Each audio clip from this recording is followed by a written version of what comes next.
afternoon and welcome to the TechFounders Demo Day. Our first ever virtual demo day with live pitches from around the globe. Due to the current situation, we had to make a virtual version out of it, but I think it also has many advantages. Don't you think? The one advantage that I see is that you can watch the recording afterwards with twice the speed and maybe also skip the boring panel discussion. Fine. But usually I like to go to startup events because you meet interesting people from the ecosystem. You can see the pitches live, you can ask any question, and you get free drinks and beer. Fine, you're right. Real startup events are much more interactive, but what we tried at least is a little bit of interactivity. So on the right side of your screen, you can pose your questions and comments, and so the tag was a little bit late. You can pose your questions and comments, and we will try to answer them live or pass the questions on to our founders. So please, if you post about us, don't forget to use this tag. Now we need the tag. Yes. Here it comes. Exactly. So while I'm also not a fan of virtual events, I'm very happy that you tuned in today to show your support for our founders. And of course, virtual events have their positive sides. You can do your dishes while watching. You can lie on the couch. Wear jogging pants. Or no pants at all. Or that. Well, the past months were very unusual, but we also want to see the positive side, such as wearing no pants or jogging pants in the home office. We found it very remarkable how our corporate partners also showed their support for our startups and worked with them on their pilot projects. And that's why we want to say a very big thank you to our corporate partners, ADAC, Aldi Nord and Aldi Süd, Datev, Festo, Miele and Knorr-Bremse. Thank you so much. And we also want to say a big thank you to all the coaches and mentors who helped our startups along the way. This is now the 11th TechFounders Demo Day, and we're very proud that we now have 101 startups among our alumni who have raised more than 300 million euros altogether. 180 millions just since 2019. For example, last week, Arculus, a startup from our fifth batch, announced a 60 million Series A. And our alumni had to celebrate many more positive events. So for example, Katharina Kreitz, founder of the startup VectorFlow, she won the prize from the German government, actually, the German Founders Prize. And another example, Volabo, they partnered up with the Hechinger Group and they are now introducing their innovative motor to the boats market. And last but not least, the sustainable straws from Wise Food and the John John backpack, they successfully made it to the Aldi stores. Looking at this past batch, we also had a few fun moments until the world really turned upside down. So for example, for our kickoff, we took the startups on a hike to the Bavarian Alps. Then we also had an amazing kickoff event with our coaches and mentors in January, and a really amazing evening at the Startup Magazzino with an outstanding three-course dinner. So what's up today? Ahead of us are 90 exciting minutes with brilliant pitches from our startups and a very special interview. So Sebastian Matthes, Deputy Chief Officer, no. Deputy Chief Editor yeah. at Handelsblatt and host of the famous podcast Handelsblatt Disrupt. He will interview Andreas von Bechtholsheim. So this is a really special interview because these interviews from Andreas are very rare. You will learn more about Andreas later on. For now, Miki, I just want to point out that I almost also invested into Google in the early days. So it would have been almost you who would be interviewed later on. Is that what you're trying to say? Well. Okay. So I think we should start with the startup pitches. But Heiko, one more question. Who do you think out of this batch will become a unicorn? Oh, that's a great question. So for me, I think that's Realme. You know why? The dump wheel was already so successful and they have invented the smart wheel. Interesting. So I think it's going to be Spoontainable because with summer coming up, everyone loving ice cream and no one wants to use plastic anymore. Their Spoonie, the special edible spoon, I think is the solution. That's a great reason and I love ice cream. But to be honest, the market for cybersecurity is much bigger. And access management, honestly, is a mess. And Qbound found a solution for that. So I guess it's going to be them. I think solutions to combat climate change, that's an even bigger market. And Changers, our startup Changers, is changing everything with their fun and playful app. And I think they will have an enormous impact. I think it's going to be them. Talking about impact, so Cascade Drive has developed a technology with gears that allows to replace hydraulic systems. So I would love to see such a hardware startup to become a unicorn. I agree. But I think startups that help corporates to digitalize processes, that's a real winner nowadays. Our startup Rhetoric is doing just this with their AI-powered video tool, and I think they have all the ingredients to go really big. But wait, I almost forget. We not only have the new wheel, we also have a new gear. Orbitless made a great new development there. And when you just think of a car has 4 wheels and maybe a steering wheel still, but more than 100 gears to move any kind of things. So actually, it must be them. You're such an engineer. I think so. Young people nowadays, they don't really know how to write properly anymore. So because they're used to talking to the voice assistants. Our startup Bitfox brings voice and AI to professional environments like the shop floor. And I think that's what VCs want to spend their money on. Maybe, but I think it's you. You have to decide for yourselves which startup might become a unicorn. So I'm very much looking forward to seeing the pitches, and please lean back, enjoy the pitches, and enjoy the entire evening. Hi,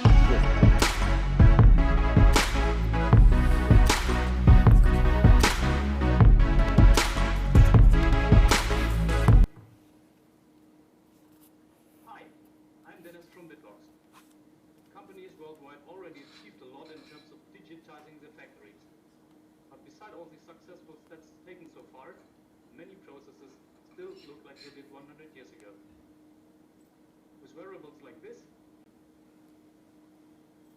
sensor nodes that are a little outdated, and where big data is literally a mess.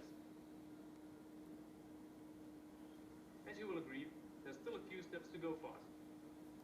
To really take the next leap, you should use your smartest device. It comes with versatile sensors and actuators, it has extensive edge computing capabilities, and it is ready to perform collaborative tasks using swarm intelligence.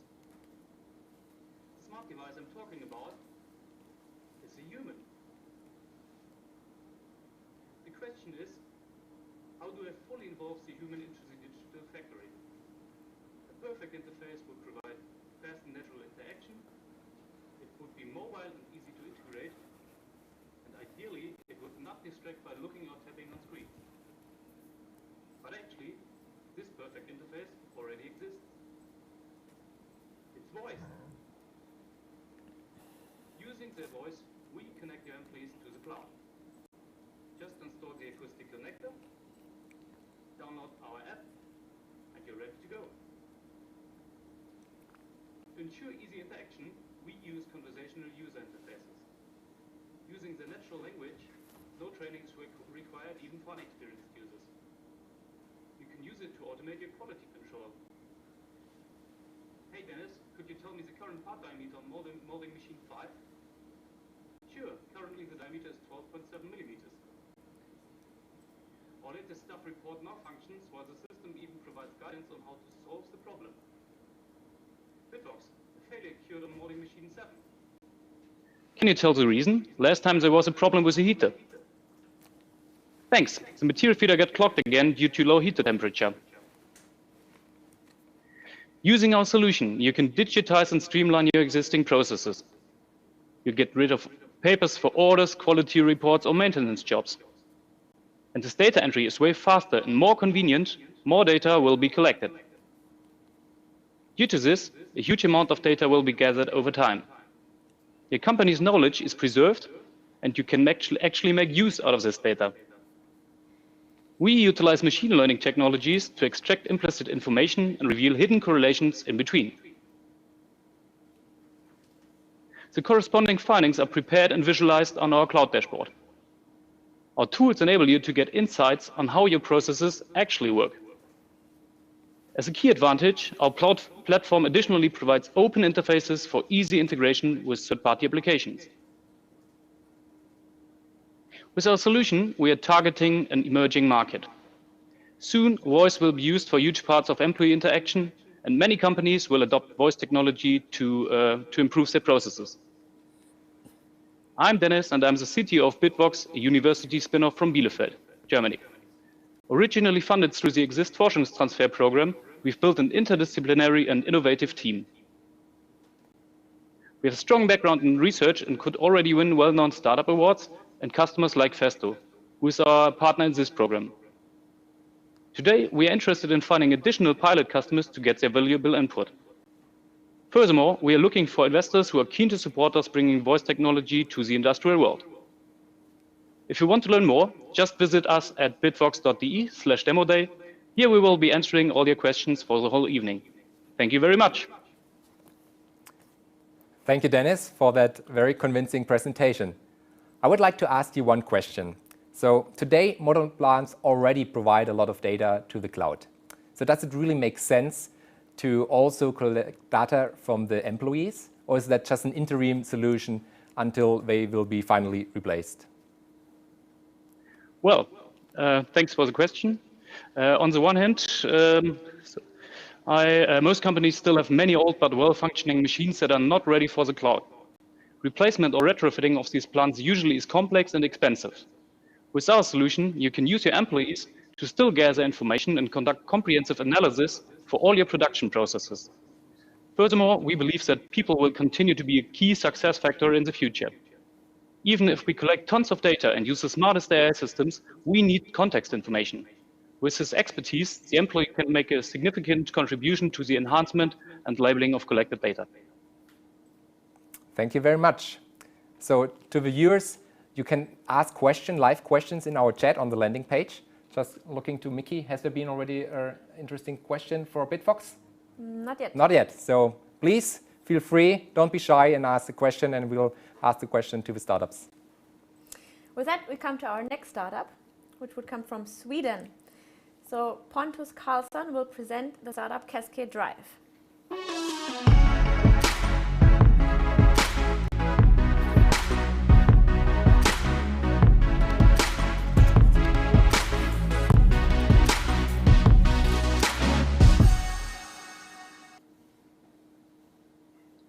Good evening. I'm Pontus Karlsson, CTO of Cascade Drives. For thousands of years, humans had a need for lifting and moving things. In the beginning, we used pure muscles, we got smarter, we developed solutions requiring less effort. And as we industrialized, the technology took a leap forward. Cascade Drives provides clean linear motion for steering, lifting, and pressing. The most common solution for linear motion is hydraulics, especially when heavy. Hydraulic systems are everywhere in cars, trucks, excavators. They have proven practical for more than a century, but they come with some drawbacks. It has the risk of leakage. It requires frequent maintenance. It's inefficient since regeneration in practice is not an option. And it results in an increased carbon footprint. Now, as the world is being electrified, we at Cascade Drives can replace the hydraulics with a clean alternative.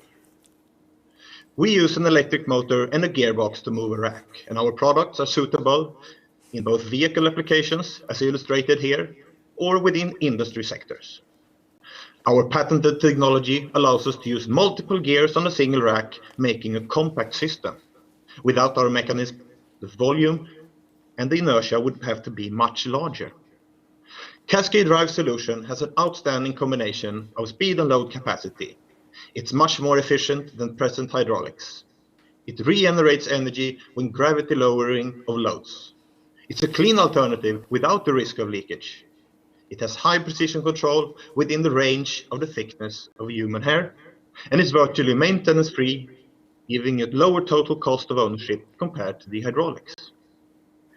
It also handles shock loads. Almost all hydraulic applications have shock loads, as for example an excavator digging into a rock. This is an empty container handler. It works in a terminal, transporting and stapling containers all day. We save 68% energy compared to the hydraulic system for all lifting cycles. This reduction enables the use of a smaller battery or increased battery range by up to 38%. Cascade Drives has already delivered prototype systems for both steering, lifting, and pressing to customers for verification. The technology is suitable in material handling, construction equipment, automotive, commercial trucks, as well as in industrial applications like stamping. The team has the key knowledge and experience for developing the product, combined with experience from performing projects, company development, patents, and serial production. Our current task is to secure first pre-serial order within this year. We drive development and growth through customer finance prototypes and are eager to explore all new applications and opportunities. For that, I hope that you will share any new possible customer contacts to me after this session, for us to further expand in providing clean linear motion. Last but not least, I'd like to share our appreciations to TechFounder and Knorr-Bremse for the project. Thank you. Thank you very much, Pontus. Awesome. So my question will be, what are your biggest challenges right now for Cascade Drives? The biggest challenge, given the situation today, of course, is the customer contacts. We have experienced a decrease in response from contacts, I would say, due to COVID.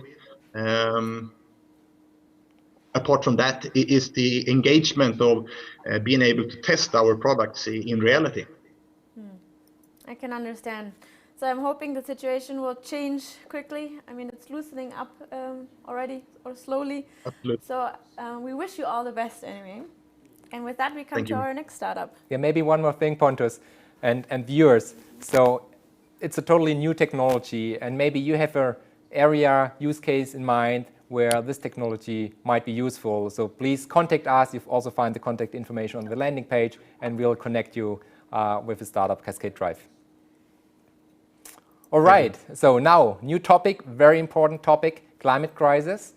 And our startup Changers has a solution that helps to solve the climate crisis. Daniela, CEO and co-founder, will present the company.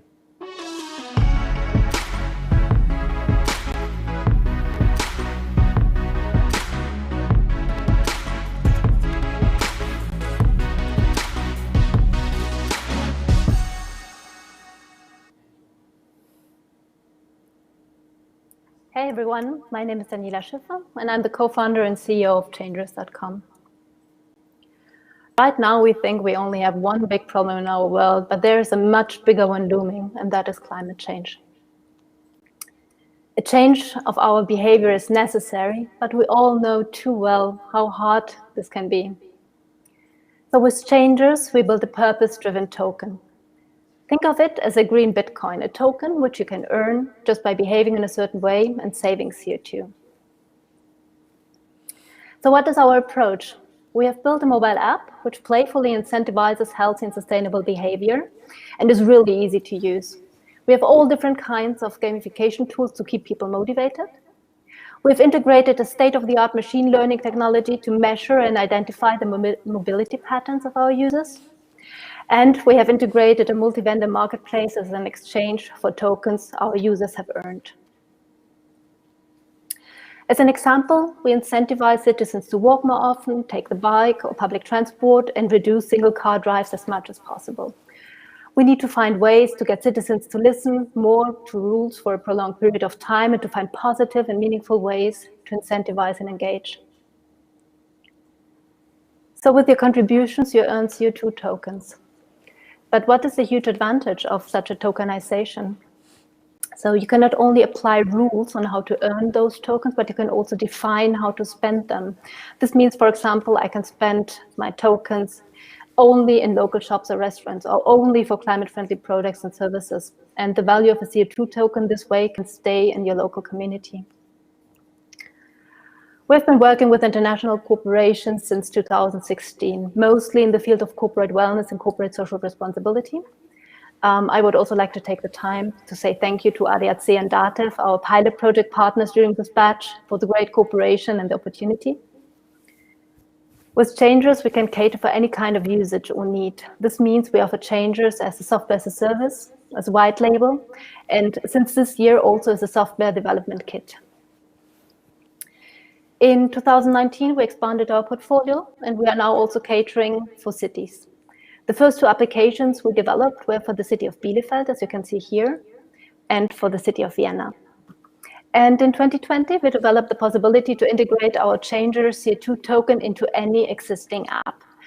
This means we can make every city app, every transportation app, or media app an active tool against climate change, increase involvement with your audience, and increase long-term retention.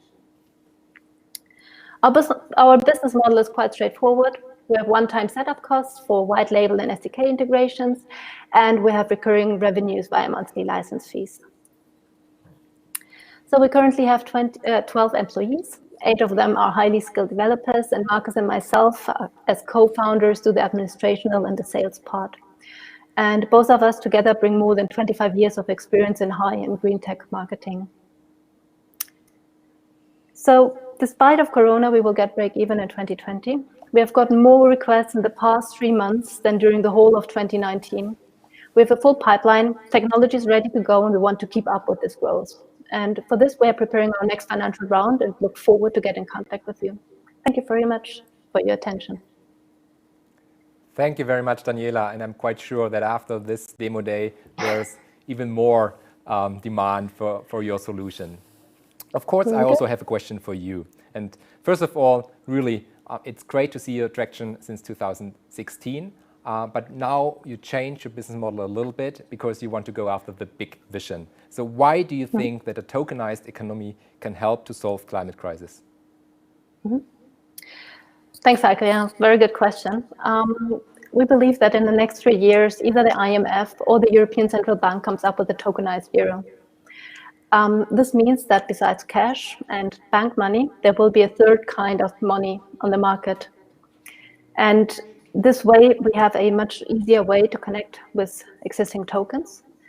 And tokens have the huge advantage to apply rules on how to earn and how to spend them, which makes tokens so much smarter than current fiat money. And which is more important, you can steer people's behavior. And this is what we need for climate change mitigation. Perfect. Thank you very much. Thank you. So for the next startup, we go west and across the Atlantic. And I'm very excited to see what Robert from our startup Orbitless has to say.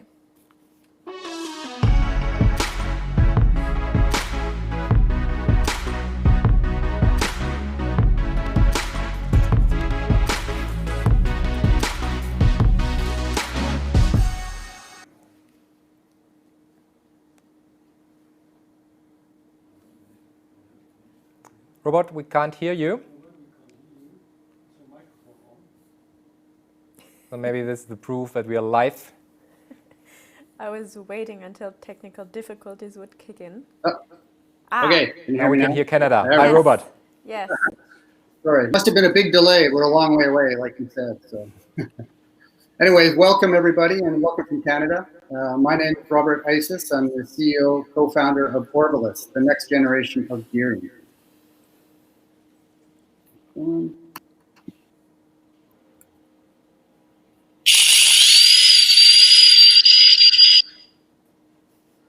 know that high-pitched whine you hear in your electric toothbrush, your dentist grill, your e-bike, or even your EV?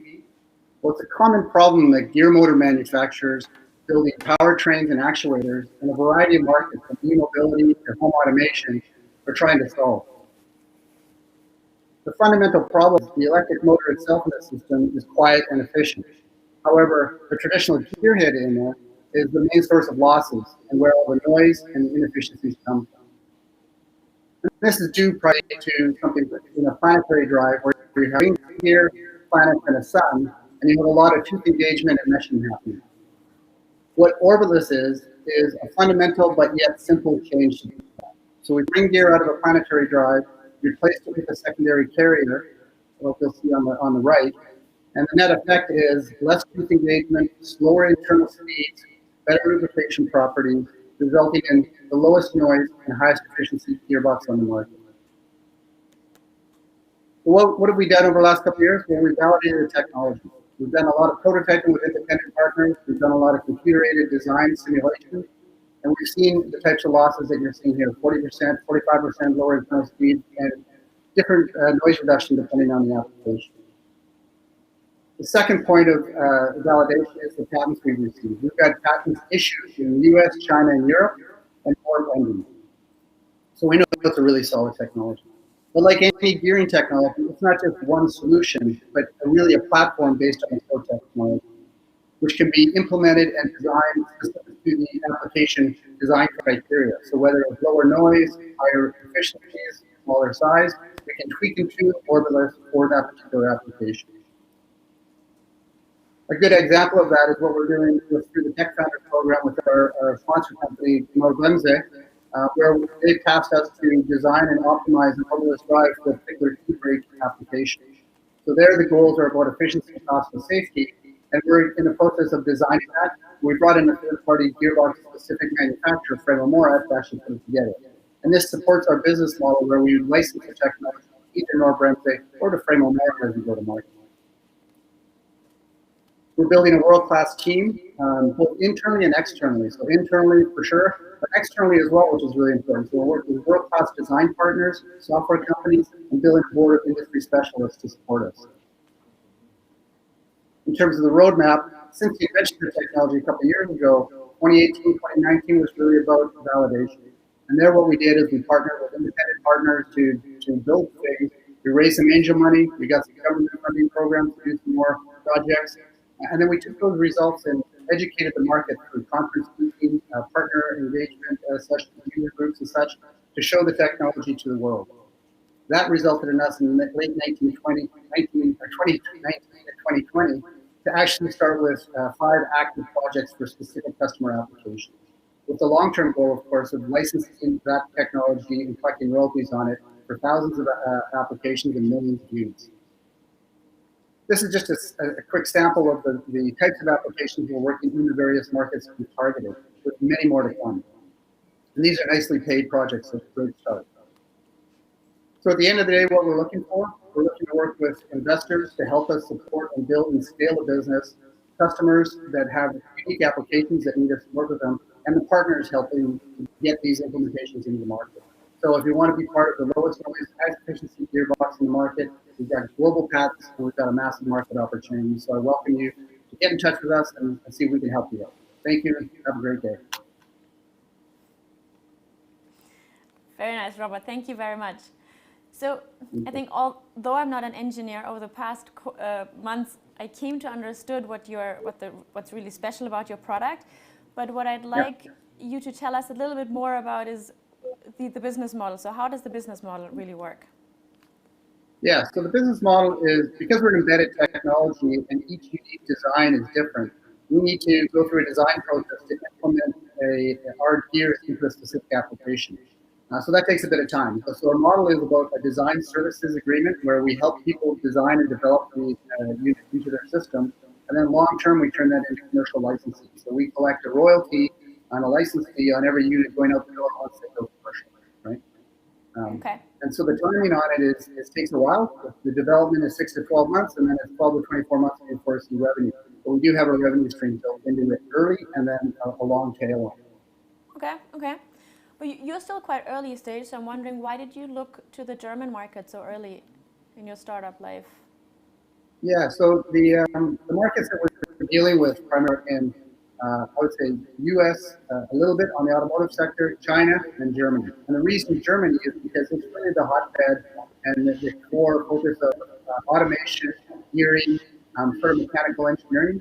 A really good fit for us. A lot of the applications we see, even when we're talking to people in China or US, they usually look at their German counterparts and say, well, what's Germany doing in this area? Because that's where the center of sort of activity is. So we're really excited about participating with TechFounders. It's been a wonderful program. We got lots of customer opportunities coming forward. Robert, we have one more question for you from your audience, actually. Someone is asking which maximum reduction you can achieve with that system. The maximum reduction?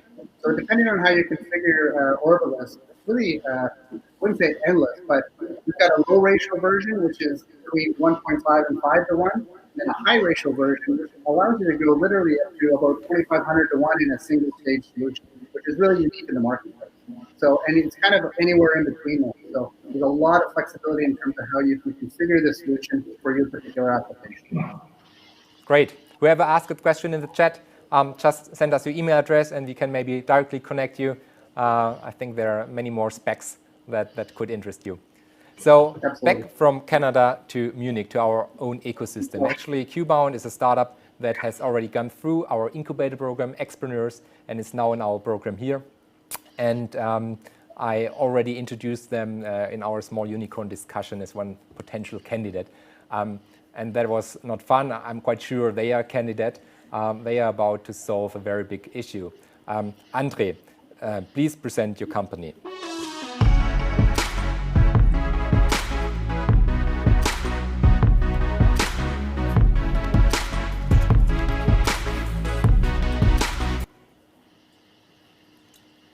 Every 39 seconds, a company is attacked by cybercriminals. And what is even more shocking, more than 70% are not prepared for that, resulting in $6 trillion every year wasted on cybercrime incidents, which makes cybersecurity one of the biggest issues of humanity. I'm Andre, CEO and co-founder of QBound, and our Zero Trust solution helps companies to secure their applications and devices better than any time before, and also secures access to them. Because this is John, and John currently is an easy target for cybercrime. He's responsible for IT security in his company. And one issue that he has is that he's currently working with a complex infrastructure, which means he's not only taking care of on-premise applications, but also needs to take care of more and more cloud applications. He needs to take care of IoT, and he also needs to bring the OT infrastructure into the cloud, into the internet world. And the big issue here is that he relies on an approach, which I would call the medieval security approach, that has been used in the real world like a couple of years ago, as you can imagine, where he safeguards the entire company network with only one big wall, a firewall, and the internal communication just happens with no encryption. So that means we can't secure fine-grained on a microsegmentation level, and we can't ensure that outsiders that need to connect to the network are really only connected to a specific application. Instead, they are connected to the entire network. And that's obviously not a good approach for the future in a digitized world. But the good thing about it is that we don't have to take care of any miracle or anything. Because in order to help John, we simply need to ensure, or better, John needs to ensure, that only eligible individuals and devices access the right resources at the right times, for the right reasons, in a secure way. And with our approach, that is slightly different to the one that have been seen in the medieval ages, we can ensure that. We need to take care, just with a high-tech alarm system nowadays, that applications are secured individually, that access is only granted on a fine-grained level, and that we monitor the real-time traffic that is happening every time, every second. With our solution, that's the technical view of that. It looks a little bit like that. You have on the left side a user and a client on a device that wants to access something. And on the right-hand side, you can see the application, the device, the target device, so to say, that needs to be accessed. So in the first step, the user and the device are authenticated and check user profile, device profile, and things like that. And only if that has been successful, the controller authenticates the user and the device, and then the user is allowed to connect to the gateway. And on the gateway, then the connection to the intended application is made, and only to that application. And also very important to mention that no port or IP address is open on the target side, because it's an outbound connection that is established on that end. So with our solution, we can cater for cloud, on-premise, IoT infrastructures, and we reduce dependencies dramatically between applications and devices. We deliver full transparency and allow for real-time data filters in our system. And we also cater for all the processes around, which looks like that. So a user really can seamlessly work with our solution. We can integrate that quite easily in the existing infrastructure, and then we are ready to go. And also, John is back in business and ready to go with his system. Just like with John, we've been working with a couple of companies already, And also a big thank you to Claude Bremse and the project team, which we had during the TechFounders program. It was really a great program and a great project that we have been working on. So this is the core team behind all that. So it's Sven, our financial mastermind, Arthur, our tech genius, and myself, having a lot of experience in the IT project world and have been working in IT security for multiple years already. We're also supported by well-known mentors, and we're currently a team of 11 people that are working on that topic. So if you're responsible for IT security, or you may know one who's responsible for IT security, just connect to us and we will help your company become more secure and future-proof. Thank you. Thank you very much, Andre. I'm totally convinced, but I still have a question for you, of course. So why do existing players not offer a solution like yours? Why does there have to be a startup first to come up with such a smart thing? That's a great question. Of course, we are fast. That's also very important. But in general, what we see is that the security market is really moving towards zero trust. So that means that's not a bad thing. That means there's going to be more competition in the future. But it also means that the customer side is going to be more ready to use our solution. So really, we're gaining more traction through that. And we also, as I mentioned, working on that project for multiple years now. We have a really great solution, especially when it comes to the integration of OT, IT, and the IoT sphere. That's really something where we have competitive advantage compared to upcoming and existing players in the market. Great, thank you very much. Welcome. With that, we're coming to our next startup from Munich, which is Rhetoric, and they have some really turbulent months, they had some turbulent past months due to Corona, as companies are really trying to digitalize or make processes more efficient. So I'm excited to see what Christoph from Rhetoric will tell us.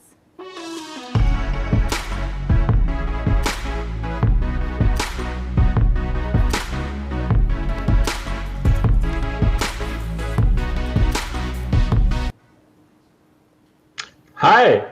Did you know that 80% of all companies underperform because they're making bad hiring decisions? So why do companies make those bad hiring decisions at all? Well, first, usually they don't have the time and resources to screen everyone in detail. Secondly, there are humans involved, which means there's subjectivity involved. And thirdly, people who are pre-qualifying candidates are not always experts. We have a solution for that. My name is Christoph. I'm co-founder of Rhetoric, and we empower everyone to become a people expert. Let me quickly show you how our personality AI works so that you understand better why everyone can become an expert.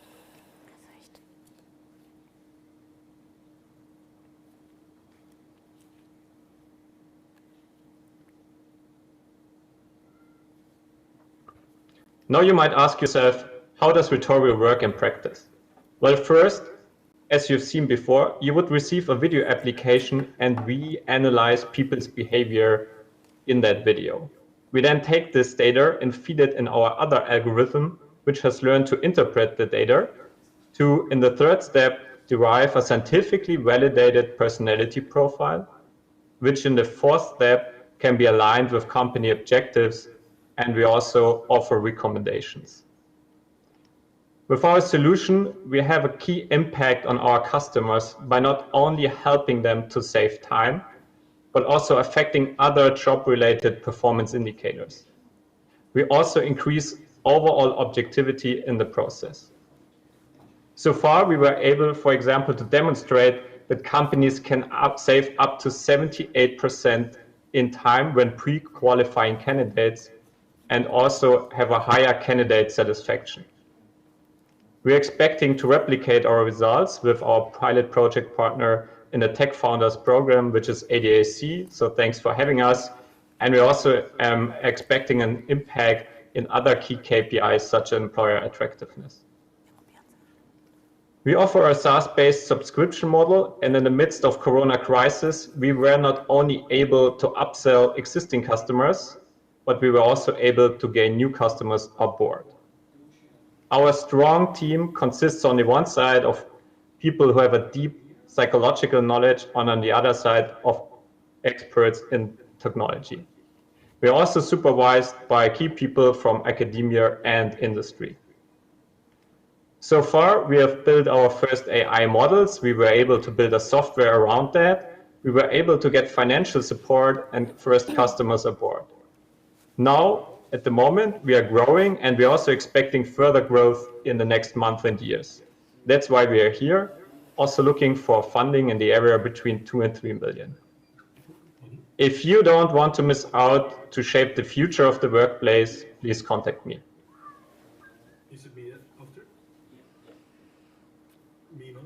Thank you very much, Christoph.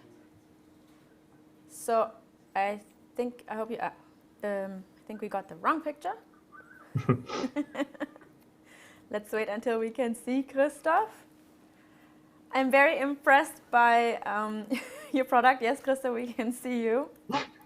I tried it out myself, actually, and was very interested in the results. I won't tell you what came out or what my profile was about, but I'm interested to hear. So you talked about the application for recruiting processes. So what other applications can you use your product for? Yeah, as you might think, or as you can imagine, you won't find probably a person who 100% fits the job profile you're looking for. So what you can also do with our technology is, as soon as you've hired those person, because you already know the gaps through our system, you can derive training measures and also use our system to train those gaps. So that's another use case we are actually already exploring with some customers, is the training part. While in the presentation it was mostly focused on external sourcing or external hiring, we could also use it for internally sourcing or internally finding out strength of teams to optimally align them with each other, for example. Thank you. I'm not sure if it's just me, but I can hear children screaming in the background. Yeah. I don't know. I don't know whose audio that is, but I mean, that's the virtual events that we love so much. Anyway, a few more questions for you, Christoph. So what scientific unit actually validated your product from the audience? So what we're using is the Big Five profile, which is a scientifically validated taxonomy that has been widely used in a scientific research. That's where our main basis is based on. Sorry, it's just with the background noise. I don't know if you can fix that. Sorry, Christoph. And then another question. How long do the interviews have to be to get reliable results about a candidate's personality? Yeah, so the technology is pretty fast. We always say it's okay if you, so we usually need 1 minute in an interview. We recommend to us up to 3 questions, 4 questions, which is then 3 minutes, and then you really get a reliable result across different scenarios. Yeah, that is really impressive. And I'm very curious to see how your startup will further develop. Thanks. So Thanks for having us. Thank you. So now I have to look to our colleagues. There might be a small issue, and we might start with WheelMe. That's right. So next startup back to Scandinavia, to Norway, Orle will present the company WheelMe.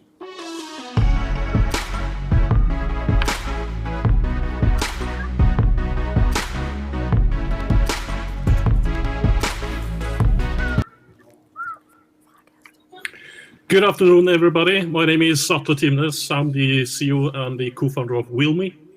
We are a robotics company based in Oslo, and our vision is to forever changing indoor mobility. I've been working as an entrepreneur since I was 27 years old, and I have always been told that you should never, ever reinvent the wheel. But in fact, that is actually what the team and I has been working on for the last 3 years. Here you can see the world's first and only autonomous wheel. And with that wheel, you can turn any object into an autonomous robot. And with that, you can provide asset tracking with autonomous delivery, and you don't need any material handling system to use it. And it's more cheap than what you will find as existing solutions in the market today. And I believe this will simplify everyday life for the most of us. Gartner Group is talking about hyper-automation as the next big thing. And the reason for that is the most companies see automation as a solution to productivity and budget challenges. For the next 50 years, half of the production growth will be driven by automation. But there's a lot of problems, and there's also challenges in this space. And that is mostly high cost to adopt current automation technologies. And there is also a lot of complex solutions out there, and they're not very good at talk to each other. But this area will be driven by free shipping in the e-commerce. So here you can see how we can use our wheels in a hospital environment. You can put it in beds, or maybe you want to put it in equipment. And what the COVID-19 has learned us is that you should be able to control your resources. And in some cases, you don't want people to interact with each other. Or you could use it with other solutions like cleaning robots. So then we can move away things, and you can reduce your capex on your cost for your buildings. Or you might use it for changing room structures. Using swarming technology, then you can move a lot of things together at the same time.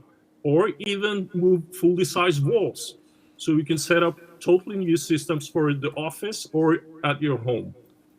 But the most central field is, of course, the automation in fabrics, plants, and factory floors, and so on. Here you can see how you can move pallets. You can use it for bins or trolleys, and you can actually use your voice to control it. We have integrated it with Alexa, so you can command the wheels with your own voice. And how do we compare? Here you can see on the left an AGV, automated guided vehicle. And on the right, you will have you see an AMR. And what we think is a little bit counterintuitive to use something on wheels to move something that already has wheels or might be having wheels. And to reduce the entry barriers in this area, we want to introduce a platform and deliver our wheels and the software as a service. And in the future, you will also have data-driven services from us. And by 2022, we want to become the preferred platform for indoor mobility and materials handling. Today, we work mainly in the US and in Germany and in Japan and, of course, Norway. And I will highlight Miele, which is our partner in this batch 11 from TechFounders. Our IPE strategy is pretty strong. We have 15 patents in the 9 biggest economies in the world, and 7 is already granted by EPO. We have 15 people, multi-professional, multicultural, and a growing in-house team. We're supported by a VC called ID Capital in Oslo. And remember, nothing happens until it moves. If you're interested in us, I'm happy to get in touch. Thank you. Thank you very much, Otle. So we have a question from the audience. I not fully understand it, but maybe it's clear to you what the person wants to know. So the question is, what's the maximum, what resistance does your system have? Okay, the max payload is 100 kilo per wheel, but we know it will be capable of have a payload of 125. That's the industrial version that we go to the market with. But we can scale the solution up and down, meaning that you can have it as small as 25 millimeters. Then the payload is, of course, much less. But you can also scale it upwards, and then you can have much bigger solution. We're working on a solution that is actually capable of having 3.2 tons with 4 wheels. Okay. And one more question. How do you charge with wheels? How long does the battery life last? Yeah, that is with pads on the floor. So with our battery management systems, which in the wheels, they will just drive to the nearest pads and recharge themselves. That takes under 30 minutes, and then you will have fully operating time with continuous drive for 2.5 hours. Awesome. So I remember a kind of similar technology that was acquired for a lot of money from Amazon. I think you're in the same space. So investors, let us know if you want to get connected with Otle. Thank you very much. Thank you. We're now coming to our last startup of the evening, which is Spoontainable, and I'm happy they finally connected because we had to push them to the last spot. But I hope everything works now. And with that, I'm happy to see Julia and Amelie from Spoontainable.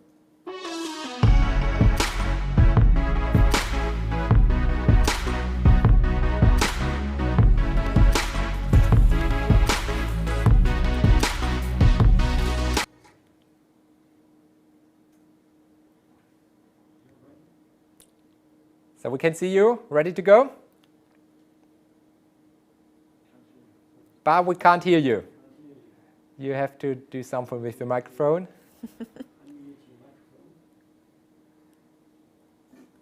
By the way, to the audience, I think we got now more than 300 people watching. We did 2 tests and a dry run just before we started the event, but that's how it is, I guess. So let's have a beer. Time for you also to maybe grab another beer. Mm.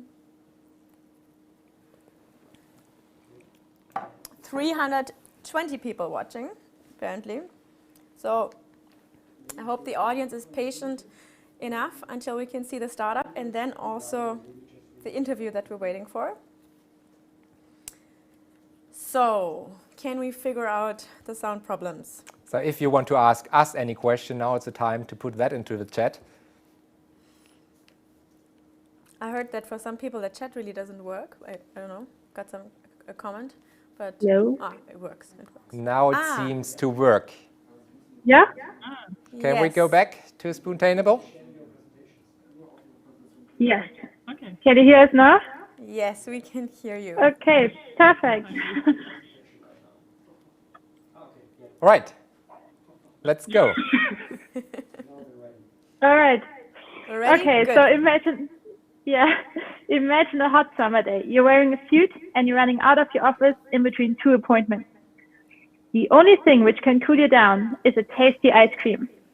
But how did you order your last ice cream?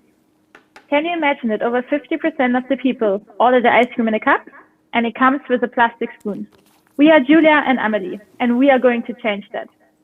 Using single-use plastic leads to an enormous pollution and burden on the environment. Due to this increasing pollution, single-use plastic will be forbidden in the European Union from 2021. This leads to a substitution of more than 360 million plastic spoons alone in Germany every year. But what are the alternatives? We have wooden spoons, but everybody knows this awkward feeling. And we have PLA, but here, microplastic is a leftover. As you can see, these alternatives aren't sustainable at all.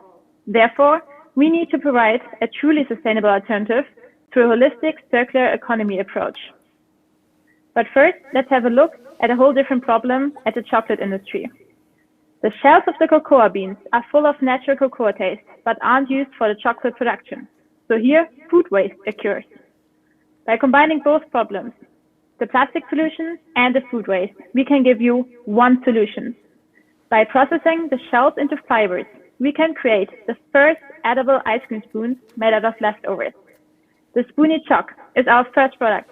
It's gluten-free, vegan, and already substituted more than 1 million plastic spoons since its launch in 2019. But the chocolate industry isn't the only industry with leftovers. Tons of oat husks, for example, are not used but thrown away. By processing them into fibers as well, we can create our second product, the Spoonie Classic. The Spoonie Classic is available since March 2020 in 2 different sizes, which leads to a new market and increases our target group. With these products and many more, we want to show how easy a sustainable lifestyle can be. Looking at our competitors, one can see that we are the only ones using leftovers from the food industry. Additionally, our products are made in Germany and provide a truly sustainable plastic alternative. And when it comes to price, we can keep up not only with our direct competitors, but also with the alternatives mentioned in the beginning. But let's have a deeper look to our customers. We reach our customers like the festival lovers and the ice cream lovers by focusing on the distributors and the catering industry. By working with the B2B market, we can profit of the network and the experience of the distributors. which enables a total market volume of more than 86 million euros for spoons alone in Europe. We are Amelie and Julia, the founders of Spoontainable.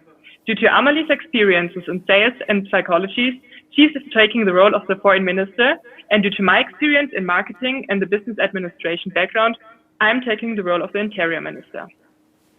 In 2019, we were able to achieve huge milestones. We did not only replace 1 million plastic spoons with our edible alternative and won several food awards, but also started our cooperation with Aldi Nord and Aldi Süd. In our first pitch, we plan to integrate our spoonie in the ice cream packaging. Right now, we are focusing on integrating it into yogurts. Therefore, we need to make huge changes in the supply chain. But for the coming months, we have bigger plans. Right now, we are closing our first financing round and want to increase our team in our new office in Heidelberg. Therefore, we need to increase our network and start new cooperations because we want to be market leader for sustainable plastic alternatives in the catering industry.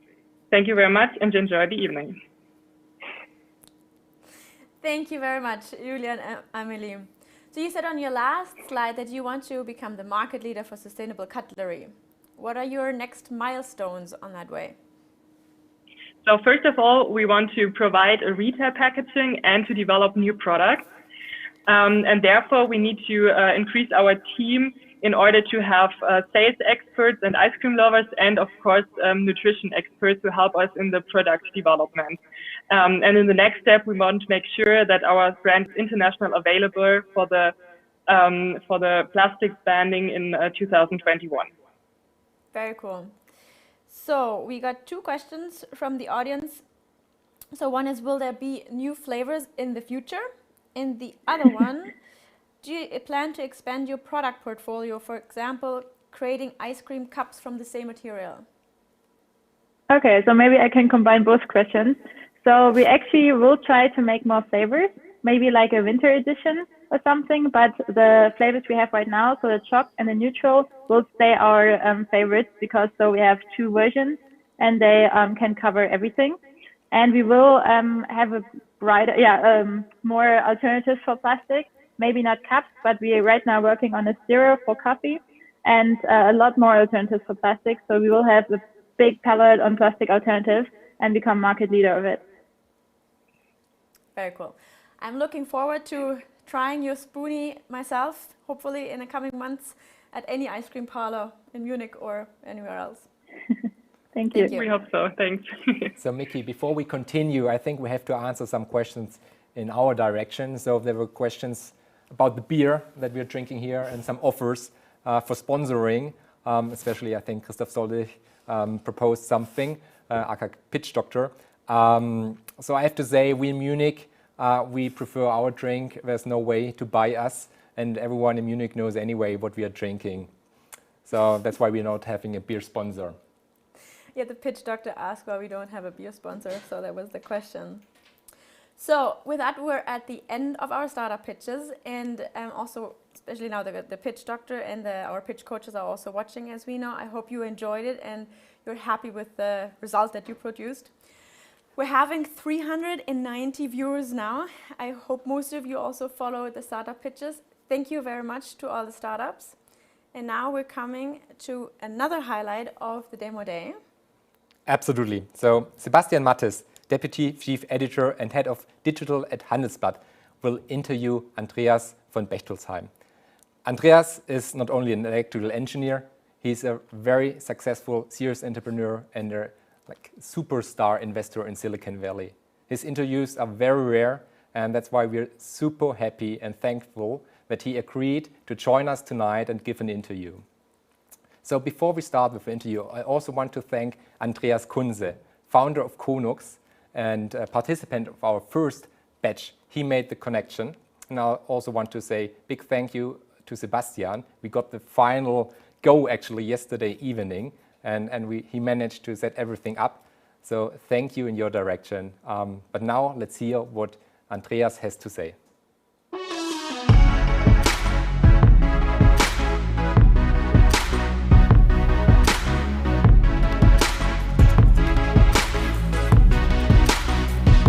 Hi, Andy. Welcome on stage. Well, it's a virtual stage here, but here I am. So before we start to talk about the future and the newest tech trends, I would like to start with the past. You grew up in Bavaria in Germany and moved to Silicon Valley after school, quickly being called a tech superstar. How did that all happen? You didn't really come from a tech-savvy family, right? Yeah, I was sort of the engineer in my family, trying to figure out how everything worked. And this started at my earliest recollections of childhood. So I was taking radios apart and tape recorders, when I was 5 years old. But then the microprocessors entered my life in 1973. I had the good luck to had access to one of the first Intel 8080 chips in Germany. And with this, I built an industrial control system for a company that was located at Lake Constance, which is where I lived. And I didn't know anything about computers or programming, but if you build it from scratch, you find out how to make it work. And it was very exciting. I remember I couldn't even sleep at night because I was so driven by the interest in programming and building these kind of computers. And this is what you are doing until today. You founded several companies, invested in like around 100 startups. But before we talk about that, let's quickly talk about the COVID-19 crisis. What do you think is the impact of this crisis on tech? How will the crisis check the tech ecosystem? Yeah, so that's a good question. And I do think this crisis did, of all things, accelerate a shift to the digital economy. And this is obviously true for e-commerce, where Amazon and other online retailers having the best quarters ever. You see this in cloud computing, where more and more people decide that they really just want to put their applications in the cloud. It's true for home use of computing, video conferencing, and so on. But the main thing is that if we didn't have these technologies available today, like if you imagine this same virus would happen 25 years ago, before anybody had a smartphone and before anybody was on the internet, and before there was Amazon or Google or Netflix, it would have been much, much worse. So I think it's fair to say that the technology we have access to today made the COVID crisis much more livable and something one could work around all the various lockdowns and the various restrictions, which wouldn't have been possible even 20 years ago. And what you're also saying is that the big tech companies are coming out of the crisis even stronger, right? They didn't see much of an impact to their business. So if you look about the performance of different industries here, the tech companies, if anything, they gained, or at least they didn't get weaker. Whereas, of course, a lot of business in the physical world, hospitality, restaurants, hotels, all going down. Airlines, and so on, are really, really severely impacted by this. Even with the opening now, not everybody's rushing out to want to fly around the world right now. So I think the shift that some of the shifts you have seen to digital will be persistent, meaning they will remain, and because people have realized that they don't have to travel to have a meeting. Zoom video conference works just as well in many, many cases, and it saves a lot of time and money, not having to hop on a plane and have to book a hotel and so on. So we will do more things digitally, I think, going forward, even if the virus goes away, because it's just more convenient. That's the one hand side, but the rest of the economy is, as you said, is developing much slower or even going down. So will there be a divide between these two spheres? The whole digital world, or what we call the digital world, is really about innovation, and the innovation keeps going. It doesn't stop because of the virus. If anything, we need even more innovation to find a solution, find a vaccine, or how to get back to economic growth that we can pay the cost that this virus has caused. So that the need to innovate is actually has been never bigger. And normally in a crisis, innovation does happen faster, but it's the adoption of the new technologies or just people working even harder to make these things more transformative. When we talk about the winner, about the big tech companies, it's Amazon, Google, but also Alibaba and Tencent, companies from the US and China. What does that mean for Europe? It seems that we are losing track in the battle between the big tech superpowers, US and China. Is that right? Yeah, that is a tough conversation, because it is true that these large digital companies, really dominate their respective fields. And it's not just the sheer size, but the fact that they keep doing what they're doing really well, and so they keep getting bigger and they're growing at 10 or 20% or more per year. It's really astonishing that large companies, are so successful and continue to be so successful. And in the US, the biggest digital tech companies now make up a full quarter of the entire S&P 500 market index. It's just these 6 companies, in terms of market value. So I think 18 months ago it was 15%. So they have moved up significantly compared to others in the market. And this does make it tougher for startups, by the way. It's not just in Europe, but even here, because when I started in Silicon Valley, there was maybe a few dozen startups every year, and you could count them by name because there was so few of them. Now there's 1,000 startups a year. But what's harder is back then, the competition was IBM and digital equipment and the so-called sort of dinosaur companies that didn't move very quickly. Whereas today, whatever you're starting, you're going to compete against Google or Microsoft or Apple or Amazon. And those are companies that have looked under every stone, what they can do. And it's probably not a good idea to do something that is directly in their path, because, like you wouldn't write a new operating system today or start a new search engine or a new social network, right? It's too late. So competing against these behemoths today, which are these very, very successful companies, is extremely difficult and most likely not going to be successful. Before we come back to Europe, just one question. Does that mean that the big tech companies are bad for innovation? No, this is how this always then gets turned around. Like these companies are so bad, so we have to take them apart. Well, they are innovating faster than anybody I know that has innovated in history. Look at what Google and others are doing in AI, for example, which is a field that came from nowhere 10 years ago to one of the hottest new opportunities. And it is true that the large companies have more resources, so they can innovate more quickly, but they're not resting on their laurels. Going back to Google for 1 second, when they invested in Android, the portable operating system, and ultimately the smartphone ecosystem, if they hadn't done that, most of the searches today are actually on the iPhone, not on the iPhone, on the smartphones.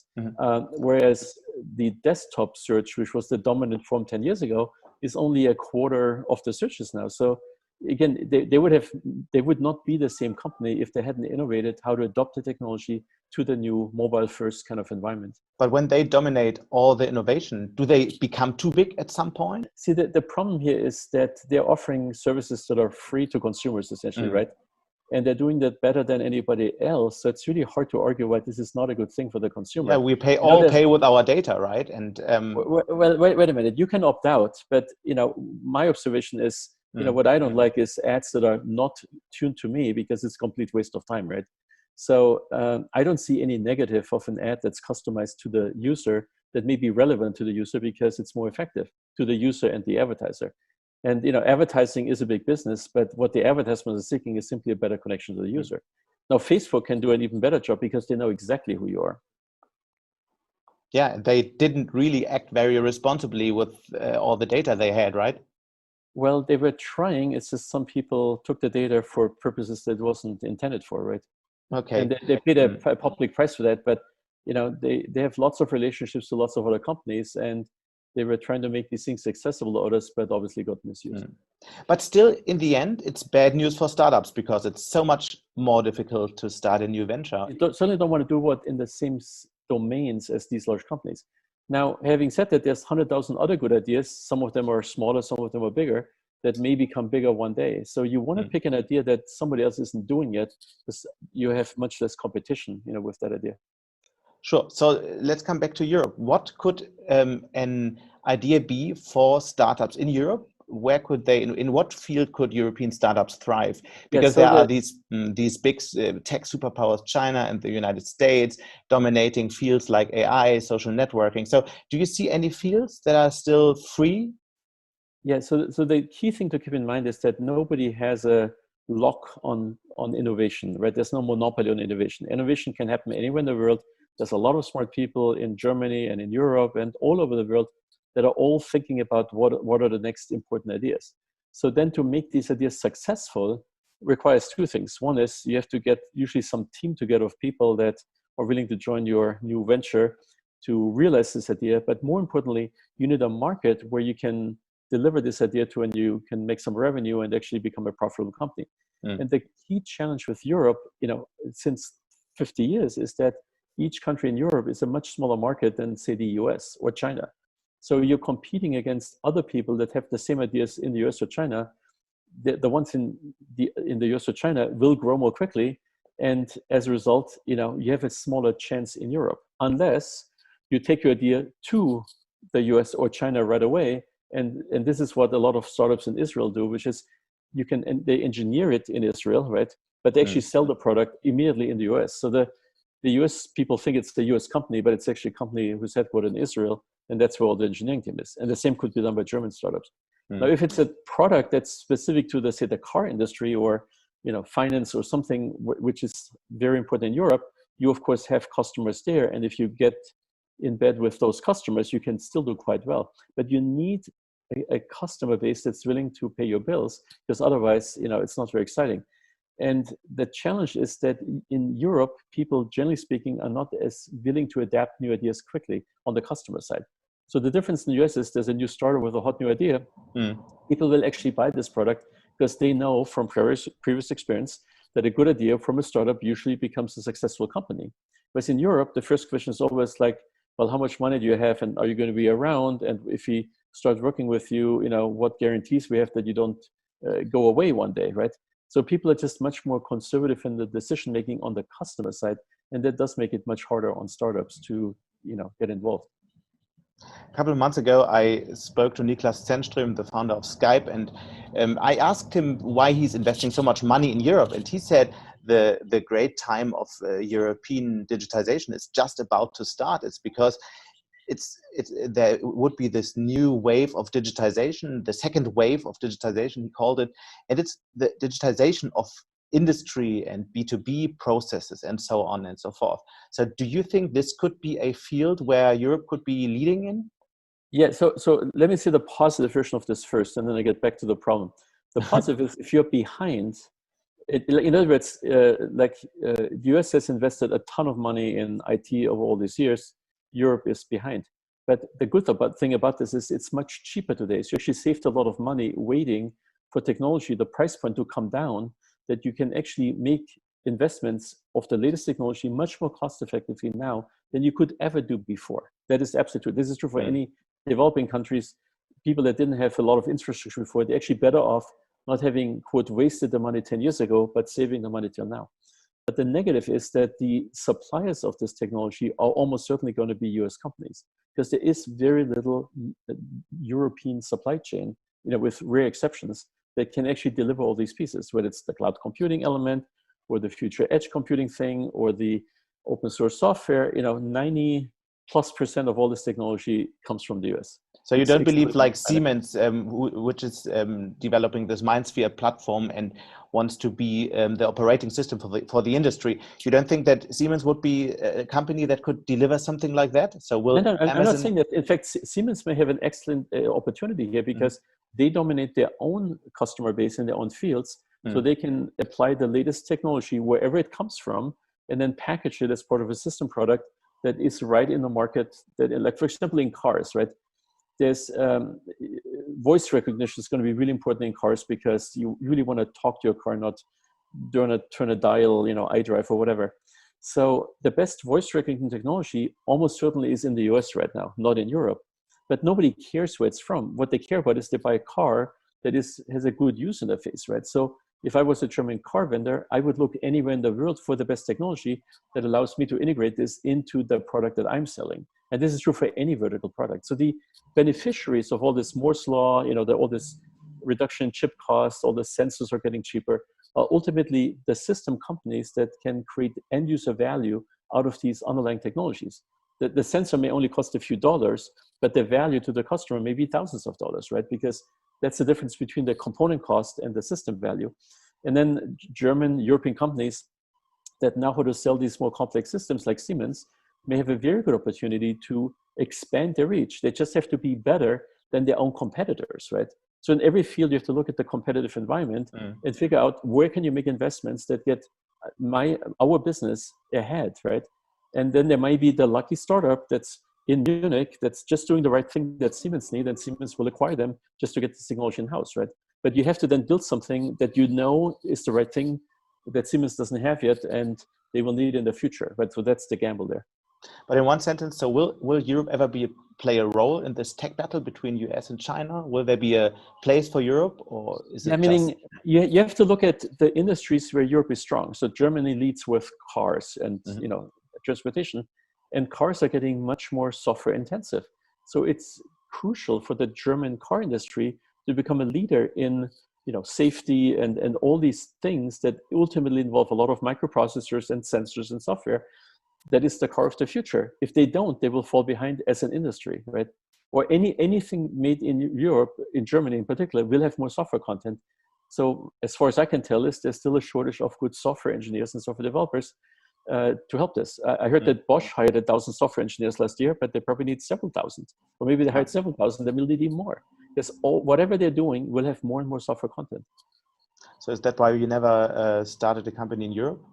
No, it's just harder, right? Because when you start a company, the main thing you need is market access, right? Or being able to generate revenue so you can pay your bills. You get the venture capital that gets you going, but sooner or later you have to be break even or make a profit. Otherwise you don't have a business. And it's just much easier to get market access in the US in particular. But you also invested in Konux, for example, which wants to transform the railway operations. And this company is based in Munich. So they bring together data and sensors and artificial intelligence. Isn't that a possible USP for Europe and Germany? Exactly this. Yes, it's a good example, actually, because they had trouble raising money in Europe. They came to the US and finally found a famous venture firm who was willing to make a big investment. And then they kept all the team really in Germany, right? It's by name a US company, but it's really a German company. And the biggest markets are all the railroads in the world, which of course are all over the world. So the advantage of being in Europe is actually the engineering cost is much lower. You don't have competition from 1,000 other startups trying to hire your people away. So that's another advantage. And the dollar to euro exchange rate was very favorably. So they could go a lot further in Munich and Germany than they could have gone in Silicon Valley. And there was no particular advantage for that company to be based in Silicon Valley.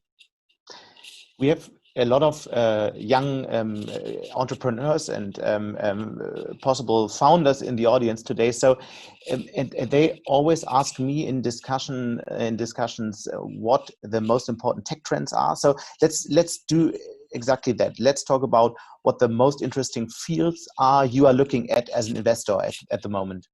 Well, the single most important field is clearly artificial intelligence, machine learning, and all the things you can do with it.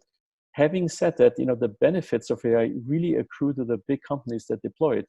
In other words, the bigger you are, the more data you have, the more people you have, the more you can improve your operation, improve, you know, sales, service, engineering, development, efficiencies. You know, for a big company, if they can improve their sales efficiency by 10%, you know, everybody would deploy this tool immediately.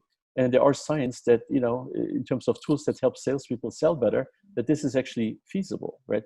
So again, most of these companies or the developers of these technologies are US-based, but they can be used by any company anywhere in the world, including in Germany.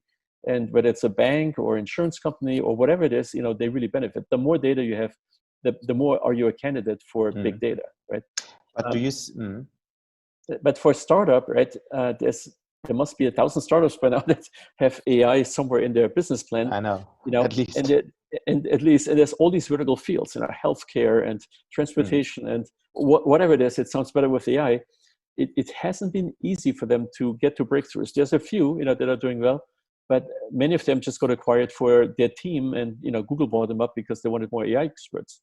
So it is true that it's a hot field, but it's still not easy to generate revenue for startups. And you have to pick a vertical, you know, where you immediately can help customers and they will pay you for that. And again, it's a little easier in the US because people are more open to new companies and new solutions.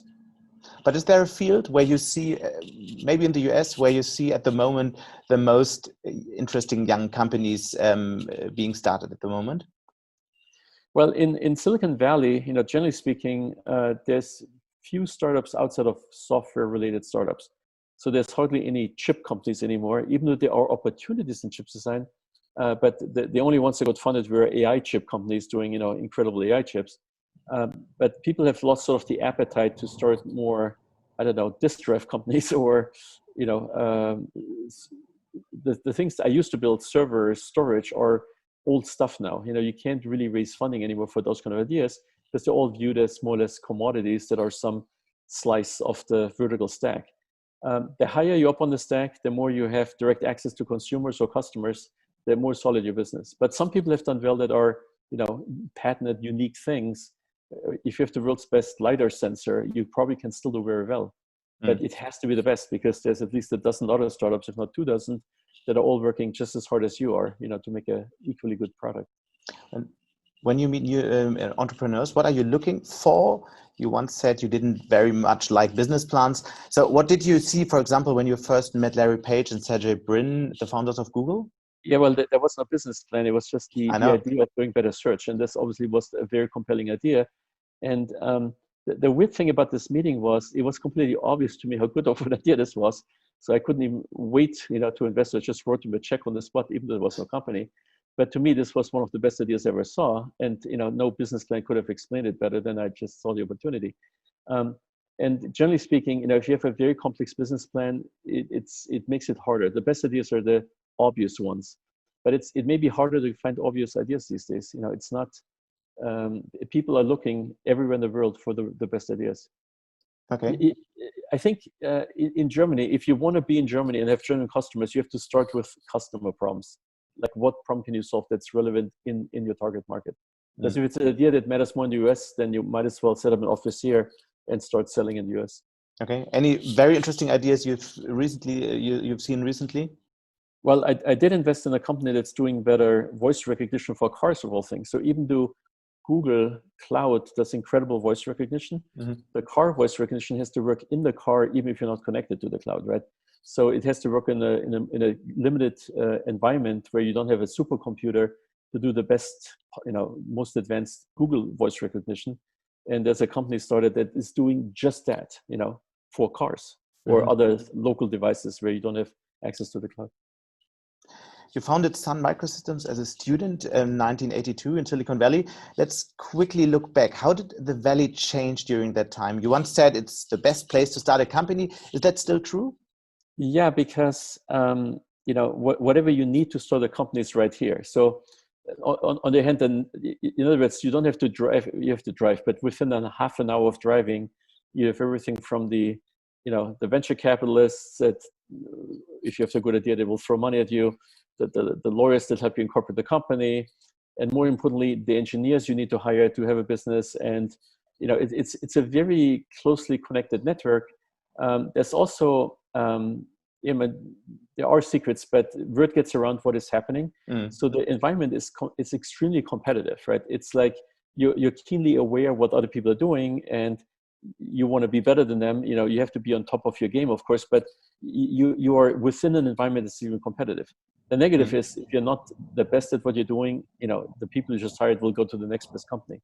So it's actually sort of hyper speed competitive, which is why the innovation is still happening at the speed that it is. But will maybe the next Silicon Valley be somewhere in China? China is the second largest venture capital market in the world. But China as a country is so large that the majority of Chinese startups are just focusing on China. And so, American companies have very little access to that. So, China is like a separate world. It's hard to talk about this unless you're in China. They are leading in one of the most important technologies for all our future in AI, right? So what does that mean for the rest of the world? I'm not sure they're leading. They're heavily investing in it. But in terms of papers published, the US is still far ahead. And in terms of demonstrated results, the US is still ahead. But they're clearly investing. They invested heavily in face recognition. So apparently they can track anybody who walks on the street right with the cameras. You have an estimated fortune of $8 billion. Why do you still go to work every day? What is driving you? Why did you start 2014 Arista, your fourth company now? Well, in my life, I always try to solve problems. And the problem at the time that I saw was that networking, even though it's a big business and it continues to be dominated by one particular large company, it wasn't very solid. In other words, the kind of networks that cloud companies wanted to build weren't met by commercial products at the time. But more importantly, the reliability of these networks just wasn't good enough for the cloud. So what we set out to do at Arista was to build a more reliable network. And we thought it was a good idea. We didn't realize how good of an idea it was until we won some of these big cloud deals. Because the most important thing for a network, of course, is it doesn't go down. And there's over 10 million lines of code, not counting open source code, in our product. And you can't have even one bug that brings this thing down. So the reliability of the network is paramount, because otherwise your website, your cloud goes down, and it's like a kiss of death. How did you get the idea for Arista? Well, I used to work at Cisco many years. So the frustration we had back then is that the sort of the number of bugs in the software never went down, it only went up. And it seemed to be a problem that could be contained, but the real reason was the underlying software architecture was incorrect. And it had to do with the fact that they started the software in the 1980s, and they were, of course, very successful in the 90s and 2000, but the foundations of the software were just very, very weak. And any attempt to rewrite this always failed. So the real advantage we had at Arista, we started with a clean sheet of paper and used modern programming methodology to build a much more reliable and much more robust system.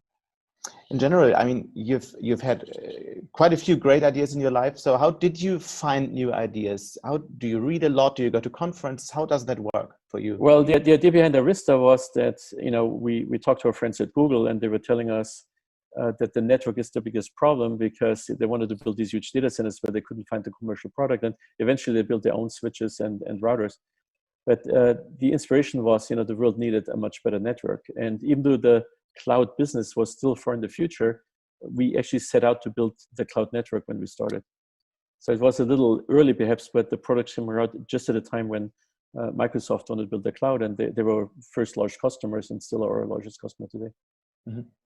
But in general, so how do you hear from new trends? It wasn't a trend. I mean, the networking business was very mature, and it was actually there was no successful new entrant to the business in, 10, 20 years. So it was considered impossible to go against Cisco, because they're so big and so large and there's so many people that you could never win. But the truth was, a better product still mattered to customers, in particular in the cloud. So still it comes back to solving problems. Yes, you always have to solve a problem. You have to solve a problem better than the other guy, It's a race, Is Arista your most important startup?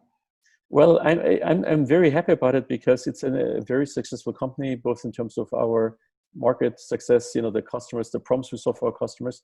But the great thing is we keep solving, more problems for these same customers. So as long as we're doing what we're doing successfully, we'll do well for a long time. You left Germany a long time ago as a student. How often do you come back? Well, I usually come back a year, but right now the planes aren't exactly flying, so I may not be back this calendar year. Do you still have a German passport? Of course, I'm German. Never become an American? Oh, that's only disadvantages. There's these things called jury duty, where they send you to a jury to decide on some murder case, and you have to sit there and you get paid $20 a day for your parking meter. It's just a joke, I mean, they don't have judges deciding these cases here for some reason. Is there anything you're missing from Europe? Well, there's the European culture and, all the nice things about Europe, of course. And last question, could you imagine ever to come back to Europe, to Germany completely? Well, it's not the best country from a sort of a tax environment, but I could live in Germany in Europe for retirement somewhere, sure. All right, that was great. Thank you so much, Andy Bechtholsheim, and have a great day. Yes, nice to meet you all. That was a super interesting interview. So Heiko and I also didn't see it beforehand. We were quite surprised, or it was a surprise for us, what Sebastian would ask and what Andreas would answer. But his insights are super interesting, I think. So he gave really razor sharp, very structured answers. And it always strikes me that the startup environment is so much more difficult in Europe than it is in the US. It's obvious, so it's also easier in China. With the customers being more conservative, smaller market and so forth. But that's why I think our work, and I hope so, our mission and also the mission of the Unternehmertum is all the more important to give startups the ecosystem, the support they need, and to help them grow and maybe also then take the next step into the US if they're ready. What I also liked, of course, is he not only mentioned how startups should behave, he also mentioned that it's super important to connect with the best companies and startups around the world, and that's what we are happy to do with our corporate partners. True. So if you're a world leader, not just cooperate with a few startups around, look out in the entire world. We do global scouting. Let us know if you're interested to join. So we're at the end of the demo day. Very relieved, actually. Almost everything went quite well with just minor technical issues. If you want to know more about our startups, you can find the details and also contact details just below the live stream. I think with that, it's all that's left to say is a big thank you to our corporate partners once again, our coaches, our mentors, and last but not least, of course, also the startups who did an amazing job with the pitches, which we trained also quite a lot. And of course, also the TechFounders team, especially Clara, who did organize all this. Yes, thank you. And we hope to see you in person at the next event. Yes, actually, I have to admit, I liked our virtual demo day, but I hope to see you in person. And the next demo day will be a huge event. The ultimate demo day. Yes, that's the humble name that they picked for the demo day, end of November. So not only TechFounders startups will pitch, actually all startups from the different Unternehmertum startup programs will be present there. We'll have a small exhibition or maybe even a big exhibition, and you have a unique chance to get to know more startups than ever before. Let's hope we can, that event will take place in person. It's at the BMW World on November 30th, so look out for the invitation from our event team. Thank you very much. Thanks, and have a nice evening. Cheers, everyone. Cheers. Cheers, Miki. Cheers.